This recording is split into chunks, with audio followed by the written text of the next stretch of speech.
వాయవ్య బంగాళాఖాతంలో అల్పపీడన ప్రభావంతో ఏపీలో రానున్న 4 రోజుల పాటు విస్తారంగా వర్షాలు కురిసే అవకాశం ఉందని వాతావరణ శాఖ వెల్లడించింది.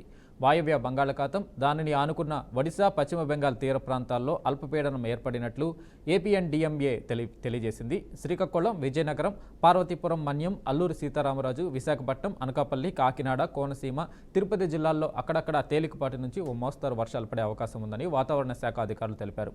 ఈ అల్పపీడన ప్రభావం సుమారు 4 రోజుల పాటు ఉంటుందని, ఈ సమయంలో పిడుగులతో కూడిన భారీ వర్షాలు కూడా కురవవచ్చని ఏపీఎస్ఎఫ్డీఏఎంఏ హెచ్చరించింది.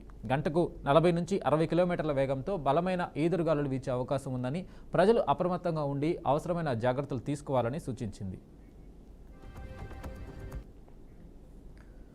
అహ్మదాబాద్లో ఇటీవల చోటు చేసుకున్న విమాన ప్రమాదానికి సంబంధించిన దర్యాప్తులో కీలక పురోగతి లభించింది. ప్రమాదానికి గురైన ఎయిర్ ఇండియా విమానానికి చెందిన బ్లాక్ బాక్సులలోని సమాచారాన్ని air craft accident investigation bureau విజయవంతంగా డౌన్లోడ్ చేసింది. ఈ విషయాన్ని పౌర విమానయాన మంత్రిత్వ శాఖ ఒక ప్రకటనలో వెల్లడించింది. ఈ డేటా విశ్లేషణ ద్వారా ప్రమాదానికి దారితీసిన పరిస్థితులను ఖచ్చితంగా అంచనా వేయడానికి వీలవుతుందని అధికారులు భావిస్తున్నారు.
అహ్మదాబాద్లో ఇటీవల చోటు చేసుకున్న విమాన ప్రమాదానికి సంబంధించిన దర్యాప్తులో కీలక పురోగతి లభించింది.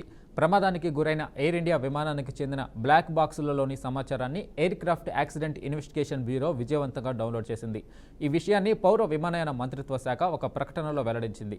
ఈ డేటా విశ్లేషణ ద్వారా ప్రమాదానికి దారితీసిన పరిస్థితులను ఖచ్చితంగా అంచనా వేయడానికి వీలవుతుందని అధికారులు భావిస్తున్నారు.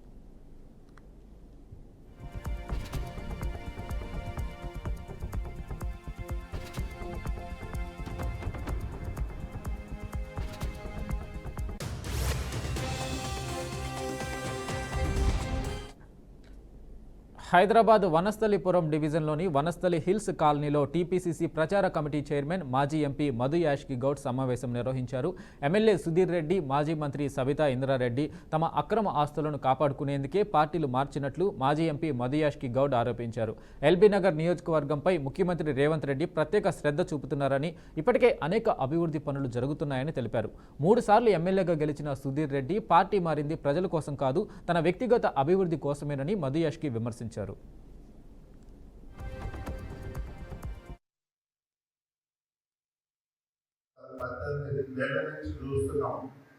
ఈ ఎల్బీ నగర్ నియోజకవర్గంలో గడిచిన 10 సంవత్సరాలు మన దగ్గర ట్యాక్సులు తీసుకొని మన ప్రాంతంలో వచ్చిన రెవెన్యూ అంతా తీసుకుపోయి మరి ఆడ సిరిసిల్లకో లేకపోతే కేసీఆర్ గారి కాన్ఫరెన్స్కో లేకపోతే హరీష్ రావు కాన్ఫరెన్స్కో పెట్టారు తప్ప మన ప్రాంతంలో రంగారెడ్డి జిల్లాలో ఎల్బీ నగర్ కానీ, మహేశ్వరం కానీ, ఎల్బీపట్నంలో కానీ ₹1 కూడా ప్రభుత్వం నుంచి డబ్బులు ఇవ్వలేదు.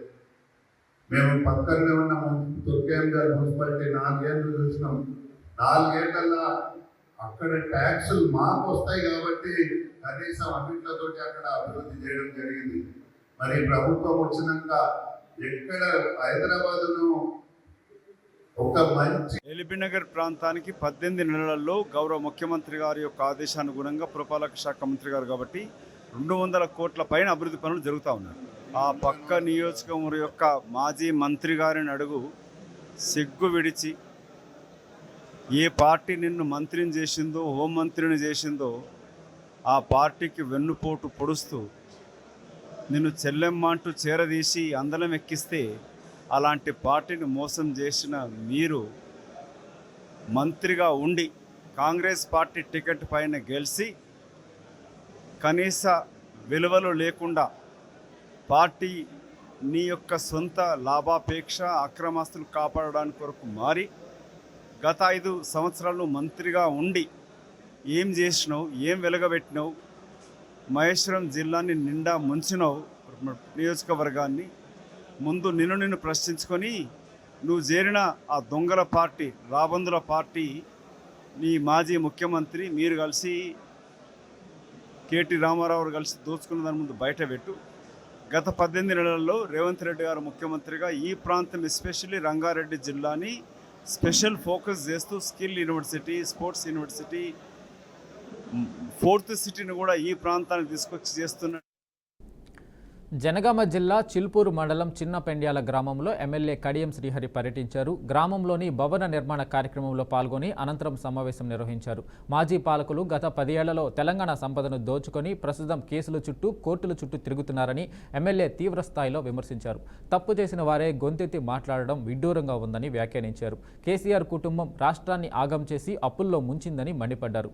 9 రోజులలోనే అర్హులైన రైతులందరికీ రైతు భరోసా ఇచ్చి కాంగ్రెస్ ప్రభుత్వం మాట నిలబెట్టుకున్నదన్నారు. రైతు భరోసా ఇస్తామని చెప్పి 60 లక్షల పైచిలుకు రైతులకు దాదాపు 9,000 కోట్ల రూపాయల రైతు భరోసా ఇచ్చింది తెలంగాణ ప్రభుత్వం. ఇది ఒక రికార్డ్.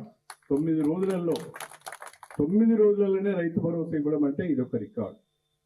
గతంలో 10 సంవత్సరాల అధికారంలో ఉన్న ప్రభుత్వము, పార్టీ ఏమి పనిచేసిందో మనందరికీ కూడా తెలుసు. ఏ రకంగా తెలంగాణ వనరులను దోచుకున్నారో తెలుసు.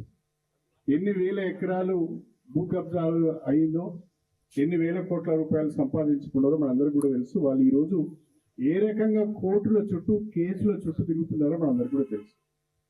ఏసీబీ కేసులని, ఈడీ కేసులని, మామూలు కేసులు కాదు, కాళేశ్వరం కేసు అని, ఫామ్ల ఈ కేసు అని, ఆ కేసు అని, ఈ కేసు అని ఇవాళ విచ్చలవిడిగా అహంకారంతో వ్యవహరించిన వారు, విచ్చలవిడిగా అవినీతి అక్రమాలకు పాల్పడ్డ వాళ్ళు, తెలంగాణ వనరులను కొల్లగొట్టిన వారు ఇవాళ కోర్టులో చుట్టూ తిరుగుతున్నారు.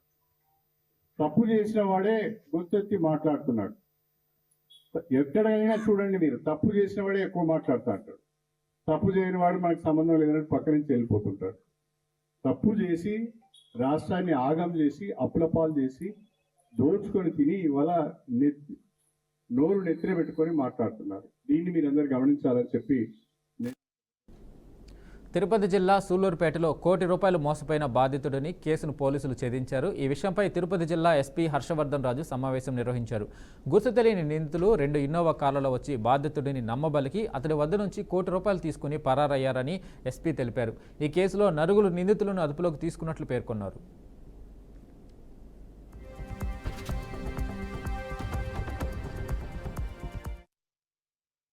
మోసగాళ్ళని, ఒక చీటింగ్ గ్యాంగ్ ఒకటిని మనము ఈరోజు పట్టుకోవడం జరిగింది. ఇది మనకు సూళ్లూరుపేట సంబంధించిన ఒక క్రైమ్ 111/2025లో ఒక క్రైమ్లో ఒక 5 ముద్దాయిల్ని ఈరోజు మనం కస్టడీలో తీసుకోవడం జరిగింది.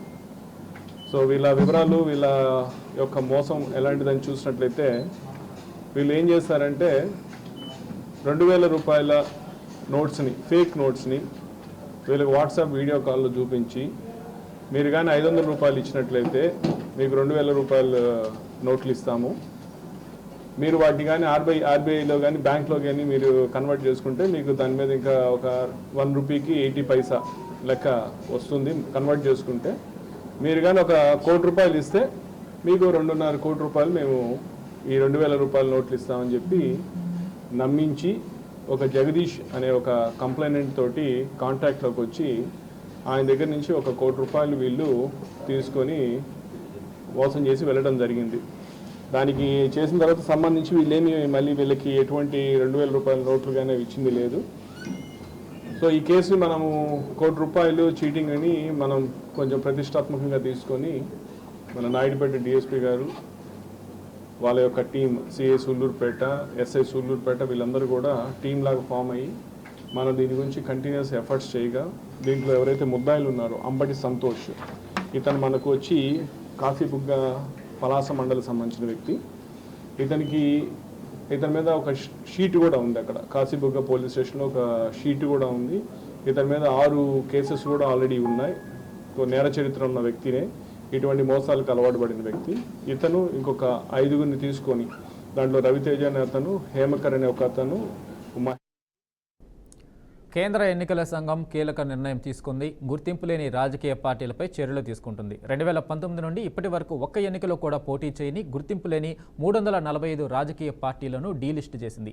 ఆ పార్టీలకు కార్యాలయాలు కూడా లేవని గుర్తించి ఈసీ నిర్ణయం తీసుకుంది. సాధారణంగా ఒక పార్టీ గుర్తింపు పొందాలి అంటే ఎన్నికల్లో 6% ఓట్లను సాధించాలి.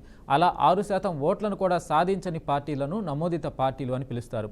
ఇక ఈసీ డీలిస్ట్ చేసిన గుర్తింపు లేని రాజకీయ పార్టీలలో పలు రాష్ట్రీయ పార్టీలతో పాటు కొన్ని కేంద్రపాలిత ప్రాంతాలు చెందినవి కూడా ఉన్నాయి. అయితే అంతేకాకుండా కేంద్ర ఎన్నికల సంఘం వద్ద సుమారుగా 2800 గుర్తింపు లేని రాజకీయ పార్టీలు ఉన్నట్లు ఈసీ తెలిపింది.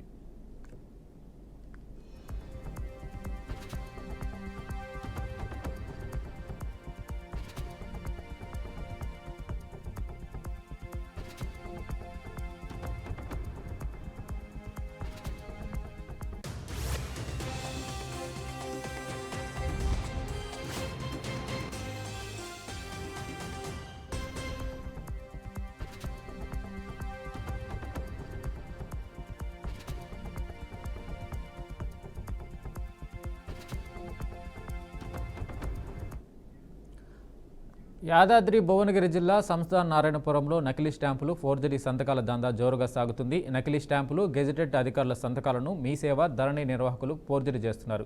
జనన మరణ ధృవీకరణ పత్రాలకు 3,000 నుండి 10,000 రూపాయలు వసూలు చేస్తూ కాసుల దందా కురిపిస్తున్నారు. కళ్యాణ లక్ష్మి చెక్కులకు 5,000 నుండి 10,000 వసూలు చేస్తున్నారని తెలిపారు. ఇదంతా రెవెన్యూ సిబ్బంది, కంప్యూటర్ ఆపరేటర్ల కనుసరణలో సాగుతుందని అన్నారు. దీంతో నిందితులపై కఠిన చర్యలు తీసుకోవాలని మెడికల్ ఆఫీసర్ రెహానా పోలీసులకు ఫిర్యాదు చేశారు. వెంటనే స్పందించిన ఆర్డీఓ శేఖర్ రెడ్డి మీ సేవ, ధరణి సెంటర్ల రికార్డులను పరిశీలిస్తున్నారు.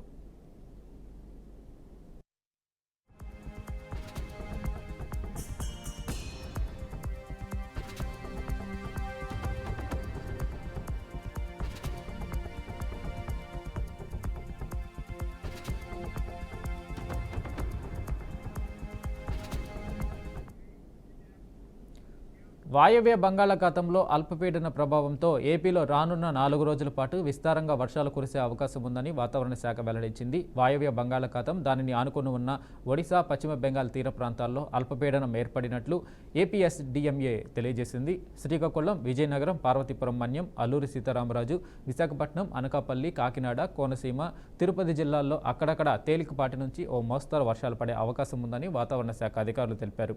ఈ అల్పపీడన ప్రభావం సుమారు 4 రోజుల పాటు ఉంటుందని, ఈ సమయంలో పిడుగులతో కూడిన భారీ వర్షాలు కూడా కురవవచ్చని ఏపీఎస్డీఎంఏ హెచ్చరించింది. గంటకు 40 నుంచి 60 కిలోమీటర్ల వేగంతో బలమైన ఈదురుగాలులు వీచే అవకాశం ఉందని, ప్రజలు అప్రమత్తంగా ఉండి అవసరమైన జాగ్రత్తలు తీసుకోవాలని సూచించింది.